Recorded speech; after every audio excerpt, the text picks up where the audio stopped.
अस्सलाम वालेकुम नाजरीन, प्रोग्राम दूसरा रुख में खुशामदीद। मैं हूं आपका मेज़बान नादर गुरामानी। नाजरीन, हाल ही में सुप्रीम कोर्ट की जानिब से जो मखसूस नशिस्तों से मुतल्लिक फैसला सामने आया और इलेक्शन कमीशन की जानिब से नोटिफिकेशन जारी किया गया, उस नोटिफिकेशन के बाद अब जो सियासी जमातों के दरमियान या ख़ास तौर पर जो पाकिस्तान तहरीक इंसाफ के अंदर या जो मुज़ाकरात के हवाले से बीच में बात हुई थी, वो अब मामला थोड़े इख्तलाफात की तरफ जाते हुए नज़र आ रहे हैं। और हाल ही में जो वज़ीर आला अली अमीन गंडापुर साहब ने प्रेस कॉन्फ्रेंस की, उसमें भी उन्होंने बड़ा खुलकर इस पर तनकीद भी की और पाकिस्तान तहरीक इंसाफ मुख्तलिफ ऑप्शन जो हैं उन पर गौर भी कर रही है।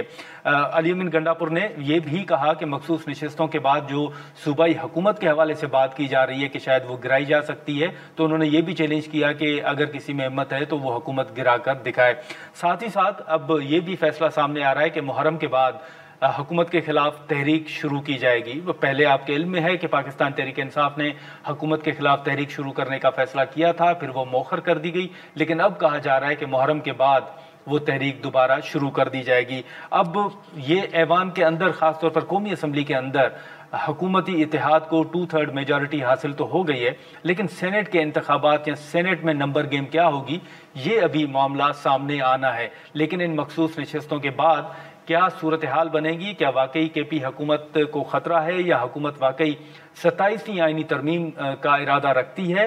और मुहर्रम के बाद क्या होने जा रहा है? हम इन तमाम इशूज़ पर गुफ्तगू करते हैं और गुफ्तगू का आगाज़ डॉक्टर तारिक फजल चौधरी साहब से करते हैं। बहुत शुक्रिया डॉक्टर तारिक फजल चौधरी साहब वक्त निकालने का। सर, इस वक्त सबसे पहले तो ये मखसूस नशिस्तों के फैसले के बाद इस वक्त जो एक तासुर दिया जा रहा है कि शायद सूबाई हुकूमत को कोई ख़तरा है, इस हवाले से ज़रा सर मैं आपसे जानना चाहूँगा कि क्या हुकूमत का कोई इरादा है कि सूबाई हुकूमत को हटाया जाए, या आप कोई ख़तरा ज़ाती तौर पर देख रहे हैं सूबाई हुकूमत को? बिस्मिल्लाहिर्रहमानिर्रहीम, बहुत शुक्रिया, आपने प्रोग्राम में दावत दी। देखिए, फिलहाल तो गवर्नमेंट की तरफ से कोई इस तरह का इनिशिएटिव नहीं है, नहीं ये बात ज़ेर बहस है कि केपी के अंदर तहरीक इंसाफ की गवर्नमेंट को हटा के वहाँ पे अपनी गवर्नमेंट जो है वो बनाई जाए।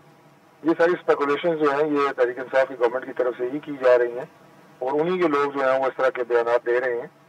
बाकी हमारी रैंक्स एंड फाइल्स में, कैबिनेट में किसी जगह के ऊपर भी इस तरह का कोई मौजूद ज़ेर बहस नहीं है। अच्छा, लेकिन डॉक्टर साहब, कल आपने गंडापुर साहब की अगर तकरीर आपकी या उनकी जो प्रेस कॉन्फ्रेंस नज़र से गुजरी हो सर, उन्होंने बड़ा कॉन्फिडेंटली ये कहा है कि किसी में हिम्मत नहीं है कि वो सूबाई हुकूमत को गिराए और अगर कोई गिरा सके तो वो सियासत छोड़ देंगे। ये कल की प्रेस कॉन्फ्रेंस सर आप किस तरह देख रहे हैं इसको? ये पहली बात तो ये है कि उनके बयान इतने गैर जिम्मेदाराना होते हैं और इतने गैर शाइस्ता होते हैं, गैर महज़ब होते हैं, गैर सियासी होते हैं कि किसी के पास भी इतना फालतू वक्त नहीं है कि उनकी प्रेस कॉन्फ्रेंस सुने या उनके बयान के ऊपर गौर या तबसरा करे। लेकिन क्योंकि आपने अब सवाल किया है तो मैं आपको बता देता हूँ कि वो सिर्फ एक खुदनुमाई का और मीडिया पर तवज्जो हासिल करने के लिए वो इस तरह के बेसरोपा बयान देते हैं जिनका हकीकत से कोई ताल्लुक नहीं होता। और इससे पहले भी वो इस तरह के चैलेंज और ऊट पटांग बातें वो एक नहीं मुतअद्दिद दफा कर चुके हैं, लेकिन उनका अमल हमेशा उन बयानात से और उनके चैलेंजेस के बरक्स रहा है जी।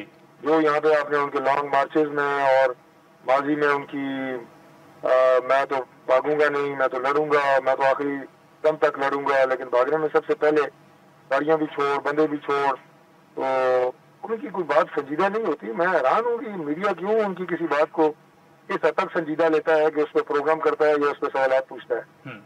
ठीक है, लेकिन सर इसी के साथ साथ कल जो प्रेस कॉन्फ्रेंस हुई उसमें उन्होंने ये भी ऐलान किया है कि अब मुहर्रम के बाद वो हुकूमत के खिलाफ तहरीक चलाएंगे। पहले भी फाइनल कॉल थी, आपके इल्म में है, अब दोबारा ये तहरीक चलाने का फैसला सामने आ रहा है। आप समझते हैं कि ये कोई हुकूमत के ऊपर दबाव डाल सकती है पीटीआई? देखिए, ये जो सियासी दायरे के अंदर है कि अगर कोई भी कोई एहतजाज करता है, तहरीक चलाता है, तो हमें उस पर कोई एतराज़ नहीं है। लेकिन पाकिस्तान तहरीक इंसाफ ने हमेशा सियासी प्रोटेस्ट की बात की है और उसकी आड़ में उन्होंने फितना फसाद, तोड़ फोड़ और इंतशार वाला प्रोटेस्ट किया है। ये उनकी तारीख है। उनका कोई भी एहतजाज जो है वो जलाओ गिराओ के बगैर मुकम्मल नहीं हुआ। ठीक है। और अब जिन चैलेंजेस का हम शिकार हैं और जो पाकिस्तान इस वक्त इस रीजन में और पूरी दुनिया में तरक्की के मनाजिल तय कर रहा है और अल्लाह ताला की ज़ात कामयाबियां दे रही हैं पाकिस्तान को, तो ये वाज़ेह रहना चाहिए गंडापुर साहब को भी और बाकी भी शरपसंद अनासर को کہ کسی کو بھی پاکستان کی انٹرنل سیکیورٹی اور اسٹیبلٹی کو کمپرومائز کرنا نہیں دیا جائے گا. اس بات کو بالکل سب کو ذہن نشین کرنا چاہیے کہ آپ کے یہ جھوٹے اور دعوے یا پہلے بھی کرتے رہے یا پھر کر رہے ہیں, آپ ضرور کریں, لیکن اس بات کو مد نظر رکھ کے کریں کہ گورنمنٹ کسی بھی اس طرح کی شرمندگی کی اجازت کسی صورت نہیں دے گی. لیکن ڈاکٹر صاحب ایک سوال سر, کل جو ایک لیٹر میڈیا پہ چل رہا ہے, جو اسیر رہنما ہیں پی ٹی آئی کے, وہ یہ چاہتے ہیں کہ مذاکرات ہوں اور مذاکرات کے ذریعے آگے بڑھا جائے. پھر ایک تنقید یہ بھی ہو رہی ہے کہ شاید جو باہر لیڈرشپ موجود ہے وہ مذاکرات نہیں چاہتے, لیکن پی ٹی آئی یہ کہہ رہی ہے کہ اب ہم مذاکرات چاہتے ہیں. سر حکومت پہلے کی طرح رضامند ہے, بیٹھنے کے لیے تیار ہے پی ٹی آئی کے ساتھ؟ دیکھیں, یہ جو آپ نے سوال کیا ہے نا, یہ ایک سیاسی بات ہے جی, یہ ایک سیاسی سوچ ہے. جو تحریک انصاف کے لوگ مذاکرات کے ذریعے معاملات کو آگے بڑھانا چاہتے ہیں, جی, پولیٹیکل پارٹیز کی یہی سوچ ہونی چاہیے.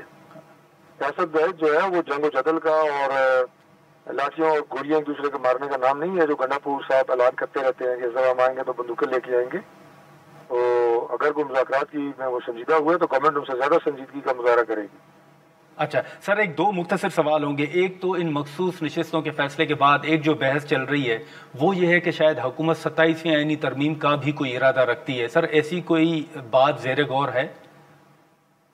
دیکھیے, میں اس بات کے اوپر حیران ہوں کہ جب مجھ سے میڈیا پہ یہ بات پوچھی جاتی ہے جی, کہ کیونکہ اب حکومت کو 2/3 اکثریت حاصل ہو گئی ہے تو اس لیے کوئی امینڈمنٹ جو ہے وہ زیر بحث ہے.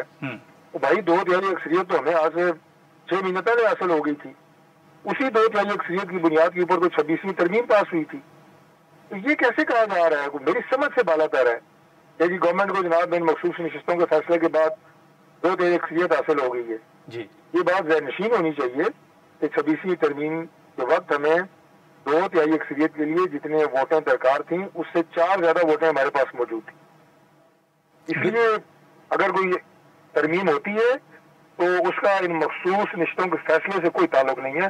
We were already in a very comfortable 2/3 majority. Already before this decision. چلیں سر, وہ آپ کے پاس پہلے بھی تھی, اور ابھی یہ ایک الگ بحث ہے کہ 26ویں آئینی ترمیم کے حوالے سے ایک جماعت دعویٰ کرتی ہے کہ ان کے رہنماؤں کے اوپر دباؤ تھا, رات کو 12 بجے تک بٹھایا گیا. لیکن میں صرف آپ سے یہ جاننا چاہتا ہوں سر کہ 27ویں آئینی ترمیم کا معاملہ زیر غور ہے یا یہ بھی رومرز ہی ہیں آپ کی نظر میں؟ یہ بالکل رومرز ہے جی. اس وقت 27ویں آئینی ترمیم کا کوئی معاملہ جو ہے وہ زیر بحث نہیں ہے, اور ایسی کوئی بات اگر کبھی بھی ہوگی تو وہ اتحادیوں کے ساتھ مشاورت کے ساتھ ہوگی. یہ باتیں جو اس وقت 27ویں ترمیم کے حوالے سے ہو رہی ہیں, یہ میڈیا کے کسی ایک اینکر, کسی ایک ویلاگر کی اختراع ہے کہ کسی ایک نے طرح مصرع چھوڑ دیا اور اس کے اوپر باقی پورا میڈیا اس میں غزل لکھنا شروع ہو گیا ہے. اسی طرح کی 27ویں ترمیم کی کوئی بات گورنمنٹ رینکس اینڈ فائل میں نہ زیر بحث ہے, نہ اس کے اوپر کوئی بات ہو رہی ہے. سر ایک آخری سوال ہوگا, یہ جو چیئرمین سینیٹ اور اسپیکر قومی اسمبلی کی تنخواہوں میں اضافے کے حوالے سے فیصلہ ہوا ہے, خواجہ آصف صاحب نے کھل کے تنقید کی ہے. آج یہ بھی سامنے آ رہا ہے کہ اسپیکر صاحب نے بھی خط لکھا ہے پرائم منسٹر صاحب کو. اب چیئرمین سینیٹ صاحب کہہ رہے ہیں کہ ان سے تو مشاورت ہی نہیں ہوئی. تو سر یہ فیصلہ ہے کس کا؟ کیا چیئرمین سینیٹ اور اسپیکر آن بورڈ تھے؟ دیکھیے, یہ ڈیسیژن تو ظاہر ہے گورنمنٹ لیول کے اوپر ہی ہوتے ہیں, اور اس کے بعد اس کی جو امپلیمنٹنگ آرمز ہوتی ہیں وہ گورنمنٹ میں کئی ہوتی ہیں. تو ہر ایک کی ظاہر اس کے بارے میں اپنی رائے ہوتی ہے, قوم میں اضافہ ہونا چاہیے نہیں ہونا چاہیے, تو اس کی حق میں اور اس کے اگینسٹ وہ آپ کو متضاد رائے نظر آتی ہیں. اور جو جمہوری پارٹیاں ہوتی ہیں ان کا حسن یہی ہوتا ہے کہ ود ان دا پارٹی بھی ایسے لوگ ہوتے ہیں جو اس طرح کے فیصلوں کے بارے میں کھل کے اپنی رائے کا اظہار کرتے ہیں. تو یہی ڈیموکریسی کا نام ہے. اچھا سر, یہ اگر مختصراً بتا دیں کہ پیپلز پارٹی کے حوالے سے بات چل رہی ہے کہ شاید کابینہ میں شامل ہو رہی ہیں, پھر مشاورت کے حوالے سے بھی کوئی حکومت کی جانب سے سر دعوت دی گئی ہے پیپلز پارٹی کو دوبارہ کے؟ حکومت نے تو پاکستان پیپلز پارٹی کو شروع سے آن بورڈ رکھا ہے. وہ ہمارے اتحادی جماعت ہیں, دیگر اتحادی جماعتوں کی طرح بہت قابل احترام ہے. بہت ساری اہم کانسٹیٹیوشنل پوزیشنز پاکستان پیپلز پارٹی کے پاس ہے, including the slot of the president, chairman senate, governor. تو یہ تو آلریڈی ان کے پاس ہے, اور کابینہ میں بھی تو مجھے بھی انہیں متعدد بار دعوت دی گئی ہے اور وہ ویلڈ ہے. ہماری آفر جو ہے وہ ویلڈ ہے, فیصلہ انہوں نے کرنا ہے. لیکن ابھی ماضی قریب میں اس بارے میں کوئی ایسی بات ہوئی نہیں ہے کہ آپ شامل ہوں یا نہ ہوں. چلیں ٹھیک ہے ڈاکٹر صاحب، بہت شکریہ سر وقت نکالنے کا. تھینک یو سو مچ. ناظرین، ڈاکٹر طارق فضل چودھری صاحب کی گفتگو آپ نے سنی. ہم یہاں پر ایک مختصر سا بریک لیتے ہیں اور بریک کے بعد سمر ہارون بلور صاحبہ میں جوائن کریں گی.